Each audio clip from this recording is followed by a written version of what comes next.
When Jay and I first got married, he owned his own business and it required a great deal of time. So in the evening, on the weekends, he was doing a lot of work, which left me home by myself, which I didn't really like. And then on the weekends, I was the one doing the laundry and cleaning the house, which really didn't feel right to me. So I was feeling some conflict about that, except for I never actually told him that. I dropped a few hints, but I didn't lay it out there for him.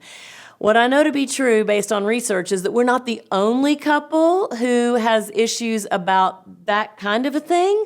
Research actually shows that couples tend to have conflict about money, sex, being jealous about time spent outside the marriage, in-laws, raising children, and spirituality. And these issues tend to be toxic to your marriage.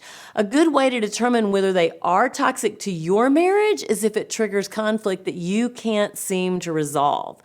The good news is you actually can learn how to keep these toxins from poisoning your marriage. There are some great questions to ask. My friends Bev and Tom Rogers, who wrote Soul Healing Love, shared these questions, and they are powerful. What is the behavior that my mate does that triggers my anger? So for me, it was that he seemed to be gone all the time. I knew he was working hard, but he was gone all the time. So a good question to ask, when my mate does X, I feel Y. For me, when Jay was gone all the time, I felt neglected and like there were a lot of things that it was just assumed I would do. Another question, what is the root of my anger? Anger actually is a secondary emotion. There's always something underneath the anger that's the primary emotion. So could it be guilt, inferiority, fear, pain? For me, it just kind of felt disrespectful and I felt neglected. When have I ever felt this way before is another great question to ask. Or what do I do when I feel this feeling? What is my behavior? I tended to have a lot of things running in my head. So I was getting angry inside, but I wasn't talking about it outside. And then you have to ask the question, what do I really need? I needed for Jay to know that I was really frustrated about how much time he was spending away from home and all of the things that were left on my plate to do.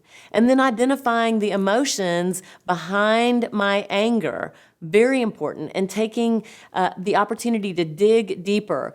The expectations that I had, were they realistic? Where did they come from? Some of them actually came from my childhood and the fact that we always cleaned on Saturday morning together as a family and then went on and did whatever we had to do for the day.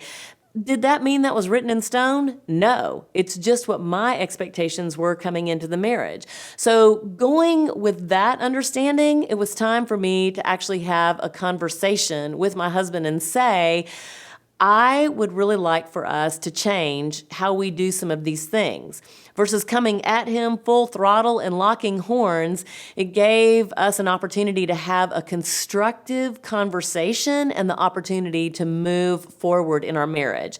That is powerful and very different than attacking somebody for thinking that things should be different than you believe they should be.